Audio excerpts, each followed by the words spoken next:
अस्सलाम वालेकुम। आज का हमारा टॉपिक इस खूबसूरत प्लांट के बारे में है जिसको नाग चंपा का प्लांट कहते हैं और इसको इंग्लिश में प्लूमेरिया पुडिका कहते हैं और इसका ताल्लुक़ चंपा फैमिली से है। चंपा के जितने भी प्लांट्स होते हैं फैमिली के वो बहुत हार्डी प्लांट होते हैं और सन लविंग प्लांट होते हैं, यानी ये कि इनको डायरेक्ट सनलाइट बहुत पसंद होती है। इसीलिए हम अक्सर अपने बाहर गार्डन्स में इनको लगाते हैं और अक्सर आप बाहर पार्क वगैरह जाएं या सड़कों के किनारे भी देखें तो आपको अमूमन चंपा के प्लांट दिखेंगे और स्पेशली ये वाला प्लांट आपको दिखेगा और बहुत खूबसूरत लगता है और बड़ी खूबसूरत कटिंग के ज़रिए इसको स्टाइल से इसको लगाया भी जाता है। इस प्लांट के बारे में मैं आपको बताऊं कि ये प्लांट बहुत ज़्यादा ऊंचा तो नहीं होता। अगर हम बाहर ज़मीन पर लगाते हैं तो कभी कभी ये 7 से 8 फीट का हो भी जाता है, लेकिन ज़्यादातर जो है हम इनको पॉट्स में लगाते हैं और अगर ज़मीन पर लगाते भी हैं तो उसकी कटिंग करते रहते हैं, तो जिससे ये बहुत अच्छे तरीके से ग्रो करता है। अच्छा, ये प्लांट जो है वो नीचे से काफ़ी जो इसकी ब्रांचेस निकलती हैं, लेकिन मेरे इस प्लांट की आप देखें नीचे से ब्रांचेस तो नहीं निकली। वैसे होता तो यही है कि ये काफ़ी बुशी सा हो जाता है, लेकिन सिर्फ ये 2 कटिंग से लगाया था इसको मैंने, और लेकिन आप देखें सिर्फ 2 ही इसकी ब्रांचेस निकली हैं और फिर जो है ये सीधा सीधा ऊपर चलता चला गया है और काफ़ी लंबा हो गया है। और हम आज इसको कटिंग के ज़रिए भी ग्रो करेंगे। इससे पहले मैं आपको इसके बारे में कुछ बातें बता दूं। आप इसके लीव्स देखें कितने खूबसूरत हैं और इसके फ्लावर्स भी बिल्कुल चंपा की तरह के फ्लावर्स होते हैं। चंपा के फ्लावर्स में जो है वो खुशबू होती है, लेकिन नाग चंपा के फ्लावर्स में खुशबू नहीं होती है। और इसको हम जितनी ज़्यादा देर धूप में रखेंगे उतनी ही ज़्यादा इसमें फ्लावरिंग होगी। मेरा ये प्लांट ज़्यादा देर धूप में नहीं रहा है और चूँकि ये थोड़े से शेडी प्लेस में रहा है, इसलिए कि होता ये था कि ये शायद बहुत छोटे पॉट में लगा हुआ है। अब आप इसका पॉट देखिए, ये 4 इंच का पॉट है, इसका बहुत छोटा पॉट है और उसमें ये इतना लंबा ग्रो कर गया है। तो हो सकता है इस वजह से ये टॉल तो हो गया, लेकिन इसमें फ्लावरिंग स्टार्ट हुई है। अब मैंने इसको धूप में रखा है और डायरेक्ट सनलाइट में मैंने इसको रख दिया है, तो अब देखें क्या होता है, इसमें फ्लावरिंग होती है कि नहीं होती है। वैसे जितनी डायरेक्ट सनलाइट में हम इसको रखेंगे, इससे तो देख के मुझे यही अंदाज़ा हो रहा है कि जितनी ज़्यादा हम इसको सनलाइट में रखेंगे तो उतनी अच्छी इसकी फ्लावरिंग होगी, और होता भी यही है। और इसके अलावा हम इसकी अगर बात करें कि ये इसको कितना पानी की ज़रूरत होती है, तो इसको बहुत ज़्यादा पानी की ज़रूरत नहीं होती है। मॉडरेट पानी की ज़रूरत होती है कि जब ऊपर से हमें लगे कि इसकी सॉइल खुश्क हो गई है तो पानी डालें। और इसके बारे में ये भी है कि अगर हम इसको ज़्यादा पानी डालते हैं तो उसके सिर्फ लीव्स ही लीव्स निकलते हैं, और उसकी मिसाल तो आप ये देख ही रहे हैं, मेरे पास सिर्फ लीव्स ही लीव्स निकल रहे हैं और इसके अंदर जो है वो अभी फ्लावरिंग स्टार्ट नहीं हुई है, हालांकि ये अच्छा खासा बड़ा हो गया है। तो अब मैं इसको पानी भी कम डालूंगी, इसलिए कि ये मेरे सारे प्लांट्स के साथ रखा हुआ है और इतना ज़्यादा पानी तो मैं नहीं डालती हूँ उसके अंदर, लेकिन फिर भी आप देखें इसमें अभी तक फ्लावरिंग नहीं हुई है और ये इतना बड़ा हो गया है। तो अब मैं इसको पानी का भी ख्याल कम पानी डालूंगी। इसके बारे में है भी यही कि इसमें पानी कम डालें तो इसके जो हैं फ्लावर्स बहुत ज़्यादा निकलते हैं और बंचेस की शक्ल में निकलते हैं, बड़े खूबसूरत होते हैं। इसके अलावा इसकी जो सॉइल है वो हम वेल ड्रेन्ड सॉइल लेंगे ताकि इसके अंदर पानी बहुत देर तक खड़ा ना रहे। क्योंकि हम यही बात कर रहे हैं कि इसको बहुत ज़्यादा पानी की ज़रूरत नहीं होती है, तो अगर हम वेल ड्रेन्ड सॉइल नहीं लेंगे तो सारी बात है उसके अंदर पानी खड़ा रहेगा।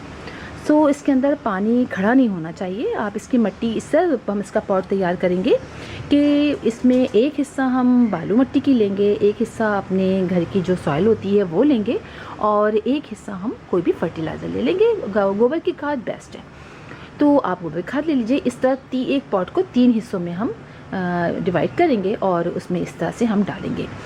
तो आज मैं आपको इसकी कटिंग भी लगाना बताऊंगी। इससे पहले आपको याद होगा कि मैंने चंपा की प्लांट की कटिंग लगाई थी, इससे पहले मैंने वीडियो डाली थी और आज मैं उसकी आपको अपडेट भी देती हूँ अभी कि वो कितनी अच्छी तरीके से ग्रो कर रही हैं। तो फिर हम दोबारा अपने इसी टॉपिक पर आएंगे कि ये जो है वो कितना इसको समझिए फर्टिलाइज़र की ज़रूरत होती है। तो पहले मैं आपको वो दिखाती हूँ, चले, इसलिए मुझसे बर्दाश्त नहीं हो रहा है, मैं आपको दिखा ही दूँ। तो ये देखिए, आपको याद होगा कि मैंने ये वाला आपको ये मैरून रंग का था चंपा का प्लांट और इसमें मैरून फ्लावर्स थे, वो मैंने लगाना सिखाया था आपको। तो अब आप ये देखिए इसमें कितने अच्छे लीव्स निकल रहे हैं। हालांकि ये बात मैंने आपको बताई थी कि इसको लाने के बाद काफ़ी दिनों तक हम रख देते हैं, और जब ये 6-7 दिन के बाद जब इसके अंदर जो है वो अंदर थोड़ा सा स्कार सा बन जाता है, तब हम इसको लगाते हैं। लेकिन कभी कभी ऐसा भी हो जाता है, हम लोग को आइडिया हो जाता है लगा लगा के, अगर आप से लगाते रहते हैं तो आपको भी आइडिया होगा कि फिर पानी का हम बहुत ख्याल रखते हैं। तो इसका पानी का ख्याल रखते हैं और बहुत ज़्यादा पानी नहीं डालते। तो आप देखिए कितने अच्छे तरीके से ये मैरून वाला जो है वो लग चुका है। बिल्कुल इसी तरह आपको याद होगा कि मैंने आपको बताया था कि मैंने इससे पहले येलो वाला लगाया था और उस वक्त उसके लीव्स निकल रहे थे। अब आप देखिए इसमें फ्लावरिंग भी हो गई है। अच्छा, ये जो है ना, देखिए नीचे से थोड़ा सा मैरून आया हुआ है, ये देखिए नीचे से थोड़ा सा इसमें ना टच मैरून का है, और 2-3 इसमें फ्लावर्स गिर गए। लेकिन मेरे पास जो लगा हुआ है ना घर में, आप देखिए ये वाला है, इसके अंदर मैरून नहीं कलर आया हुआ। इसके अंदर देखिए आप, इसके और इसमें फ़र्क देखिए, थोड़ा सा मैरून सा कलर आया हुआ है ना, थोड़ा सा पिंकिश सा है साइड से, और ये मेरा ये है। तो मेरी भी एक ब्रांच जो थी वो टूट गई थी, मैं पॉट लटका रही थी इसकी साइड से, तो मैंने उसको भी इस पॉट के अंदर लगा दिया। तो अब देखिए अब आप इसके अंदर भी लीव्स निकलने शुरू हो गए। तो इस तरह मेरे पास 3 पॉट में तैयार हो जाएंगे। एक ये पूरा येलो, ये वाला, और एक हल्का सा ये मैरून इसमें शेड आया हुआ है नीचे की तरफ से, और एक ये फुली मैरून इसमें फ्लावर्स निकलेंगे। तो इस तरह तीनों लग गए हैं। अब मैं इसको अभी इसमें लगे रहने दूँगी, उसके बाद मैं इसको किसी बड़े पॉट में लगाऊंगी। तो इस तरह हम बहुत आसानी से लगा सकते हैं। ये वाला जो है ना, ये वाला मैंने फ़ौरन टूटा था तो मैंने फ़ौरन ही लगा दिया। तो लेकिन देखें ज़बरदस्त ये भी लग गया। तो इस तरह से बस सिर्फ पानी का मैंने ख्याल रखा। वेल ड्रेन में इसमें मिट्टी ली थी, नहीं समझिए, मैंने इसमें अपने घर की मिट्टी और गोबर की खाद थोड़ी सी उसमें मिली हुई थी, थोड़ी सी मिलाई थी मैंने, और मैंने वो ली थी क्या कहेंगे, बालू मिट्टी ली थी। ये तीनों मिला के मैंने इसमें रखा था। और अब देखिए ये तीनों मेरे प्लांट जो हैं वो लग गए हैं। तो आज हम इसको भी कट करेंगे, ये वाले अपने नाग चंपा के प्लांट को। तो मैं इसके बारे में आपको बताऊँ, इसे बहुत सारा फर्टिलाइज़र भी नहीं डालना पड़ता है। आप जब लगाएं तो उसमें एक दफ़ा समझिए, आप जब प्लांट आपने जब पॉट तैयार किया ना, तो उसमें आपने डाल दिया फर्टिलाइज़र। ये देखिए तो गिर रहा है ना, मैं इसको ऐसे कर देती हूँ, मैंने पहले भी इसको ऐसे किया हुआ था। तो फिर जो है वो उस वक्त आप इसके अंदर जो है वो कंपोस्ट डाल दीजिए, या जो भी गोबर की खाद आपने डाली है वो डाल दीजिए। और उसके बाद आप महीने में एक दफ़ा और एक दफ़ा आप उसके अंदर लिक्विड फर्टिलाइज़र डाल दिया। लिक्विड फर्टिलाइज़र के लिए मैं इसलिए आपसे कह रही हूँ कि महीने में एक दफ़ा डाला करें, कि हमारे पॉट में तो इतनी जगह होती नहीं है कि हम बार बार उसके अंदर खाद डालें। तो इसलिए लिक्विड फर्टिलाइज़र सबसे बेस्ट रहता है। महीने में एक दफ़ा आप उसको डाल दें, सारे प्लांट्स को तैयार कर लें, और सारे प्लांट्स को महीने में एक दफ़ा आप फर्टिलाइज़ कर दीजिए। तो इससे भी प्लांट बहुत अच्छे तरीके से ग्रो करता है। और ऐसे जिसमें कोई भी कीड़ा वीड़ा नहीं लगता। चंपा के प्लांट में बहुत हार्डी प्लांट, इसीलिए मैं आपसे कह रही थी कि बहुत हार्डी प्लांट है, इसमें कोई कीड़ा वगैरह नहीं लगता, और बहुत अच्छी तरीके से ये ऐसे ही ग्रो करता रहता है। और तो चलिए हम इसकी आज कटिंग करते हैं, और इसके एक ब्रांच मैं काट देती हूँ, इसलिए कि काफ़ी ऊंचा हो गया है और देखिए ना अच्छा भी नहीं लग रहा, नीचे से बिल्कुल स्टिक सी आ गई है। तो मैं काट देती हूँ। वैसे तो इसको सबसे बेस्ट ये होता है कि इस प्लांट को काट दें, उसके बाद हफ्ता 10 दिन आप इसको बाहर रखें, ताकि ये इसमें जो नीचे स्कार सा बन जाए। लेकिन आज हम एक एक्सपेरिमेंट करते हैं कि अगर हम डायरेक्ट लगाना चाहें बग़ैर इसको हम 8 से 10 दिन तक या एक हफ़्ते तक रखने के, तो क्या ये लग सकता है। बस पानी का मैं इसका ख्याल रखूँगी। तो दूसरी ब्रांच में, ये वाली ब्रांच नहीं कट करूँगी, मैं ये वाली ब्रांच कट करती हूँ और इसको लगाती हूँ। तो चलें हम इसको यहाँ से कट करते हैं, यहाँ से, ये काफ़ी बड़ी सी है, यहाँ से इसको कट करते हैं। देखिए करते क्यों है, ये देखिए आपको मैं दिखाऊँ क्यों कहते हैं। ये देखिए यहाँ से ये इसमें से मिल्क सा निकल रहा है। तो चूँकि अगर हम इसको ऐसे लगा देते हैं और फिर पानी का ख्याल सही से नहीं रखते हैं, मतलब बहुत पानी डालते रहते हैं, तो ये बहुत नरम सी होती है ना इसकी ये, और इसमें काफ़ी पानी सा दूध सा होता है, तो ये इसकी वजह से ये ख़राब हो जाती है, ये लग नहीं पाती है। लेकिन आज हम इसको लगाते हैं और देखते हैं क्या होता है। इसके नीचे की लीव्स को निकाल देते हैं हम, यहाँ से ये निकाल देते हैं, इसलिए कि दूसरी ब्रांच तो हमने छोड़ दी है, ये नहीं लगेगी तो फिर हम दूसरी ब्रांच लगा देंगे। ठीक है, ये हमने ले लिया है और आप ये देखिए कि मैंने ये मिट्टी ली है। इसमें सिर्फ मैंने बालू मिट्टी ली है और अपने घर की जो सॉइल है मैंने वो ली है, घर की जो मिट्टी है। तो हम यहाँ होल करेंगे। अच्छा, पानी का इसमें बहुत ख्याल रखना है, ठीक है, क्योंकि हमने इसके अंदर वो नहीं किया है इसको 8-10 दिन तक। वैसे तो होता है कि 1 हफ़्ता या 10 दिन इसको शेडी प्लेस में रख देते हैं, तो इसके नीचे जो है ना यहाँ पर ये स्कार सा बन जाता है। लेकिन मुझसे तो बर्दाश्त नहीं हो रहा है और मैं इसको एक करके देखते हैं तो क्या होता है। ठीक है, सिर्फ हमने ये किया और हमने इसके अंदर इसको लगा दिया। ठीक है, अरे इसमें तो हमने उसके लीव्स कट ही नहीं किए। चलिए अभी हम सारे इसके लीव्स कट कर देते हैं।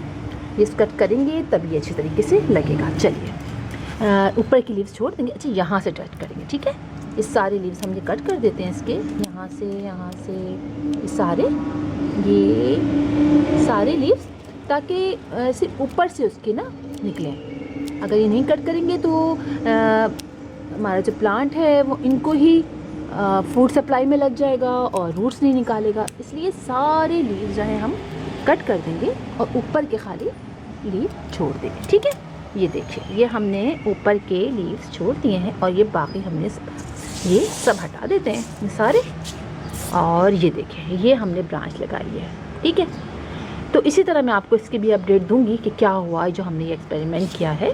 ये करने के बाद मैं इसको छाँव में रख दूंगी और आज पानी डाल दूंगी। इसके बाद मैं 2-3 दिन तक पानी इसमें डालूंगी, ज़रा सा स्प्रे करूंगी जब पानी, इसके मौसम बहुत गर्म है ना।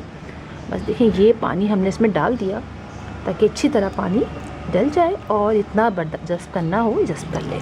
ठीक है, अब हमने ये कर लिया है। अब मैं इसको शेडी प्लेस में रख दूँगी और फिर हम देखते हैं क्या होता है।